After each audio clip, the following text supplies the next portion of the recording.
Starmer and people like him using things like digital ID and the police force and the judiciary, won't he just crack down even more? Oh, maybe. I mean, a dying regime always lashes out at the things that it views as a threat, but it's dying.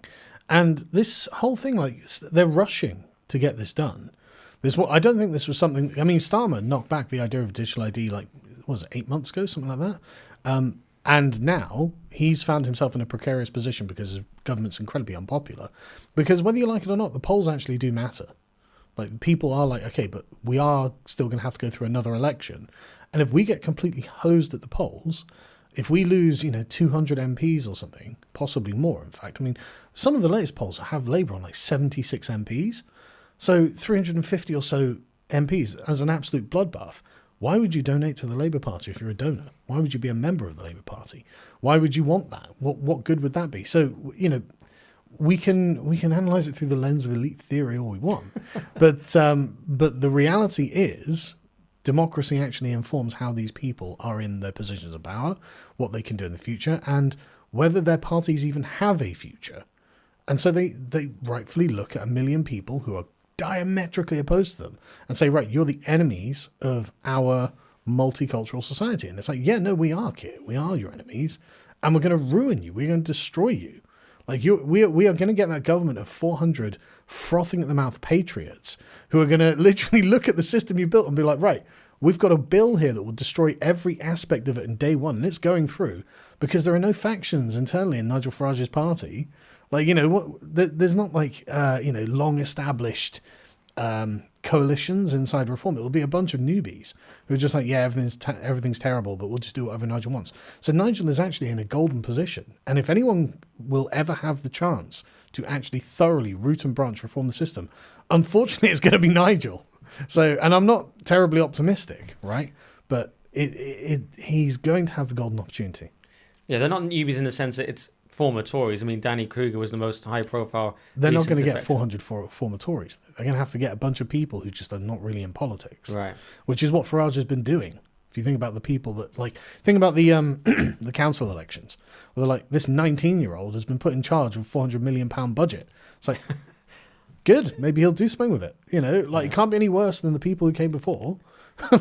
Good. I did see a post today just about Kent and reform, saying they've not been able to slash the cost in the way they thought. And they said, and the tweet was saying this will be what happens on a national level. I mean, it could be that the country is so screwed financially and in many other ways that reform can't even do what they want to do. Yeah, but the important thing for reform is not actually to balance the budget. That's very much downstream of the problems that we face. The issue for reform is to destroy the system that has transcended the need for democracy. When Liz Truss got into power and was like, I got to the highest pinnacle of power in Britain, I found I couldn't do anything. Well, that's because your party sucks, right? That's because the Conservative Party is a left-wing Labour Party in blue.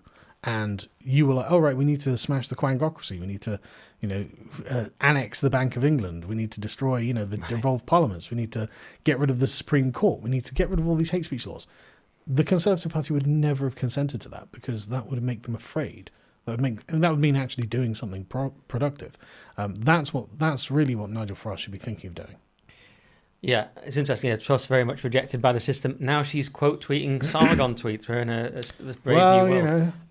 You get around, don't you? I find that amazing. You know what? In 2019, when I ran for UKIP, and I went to the count at the end, right? I only got like 3.5% of the vote or something, obviously, which is not that bad actually when you think about it. But all the Conservatives there, all the younger Conservatives, were thrilled to see me because they were obviously fans of my channels and watching and stuff. And they were like, oh no, we've been forbidden to come and talk to you.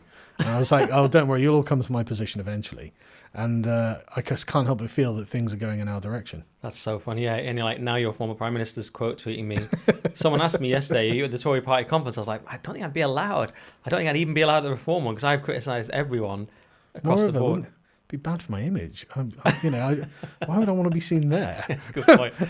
it'd be difficult enough to go to the Reform one, let alone the Tory one. Yeah, I know I'd be banned from everything because I've criticised everyone. That's my thing. I think you've got to be like that as a commentator. But lastly, on the whole March theme, you've been criticised for your association with Tommy Robinson. It's By? by everyone. Because, really? Yeah, because it's fascinating. Because of course, Yeah. the mainstream still says he's just the devil. He's a white supremacist, as Camilla Tominay called him. Who I like Camilla, and she's been a colleague of mine at GB News, but she's completely wrong on that. They're completely out of date. I mean, they're just wrong, and it's a sort of particularly British phobia. It doesn't happen in other countries where they just see him normally. But you've been criticised, and from the different side, which is he's incredibly Zionist, and he's perhaps to the left, even on certain other topics. He's very sort of, I'm not sure if he's pro-multicultural exactly, but something like that. He's focused obviously particularly on Islam, but other than that one issue, he's basically something like a neoliberal, neocon Zionist. Not quite. You can see that he's not someone who has training in political thought, right? He's not a political philosopher. What he is an activist and community leader.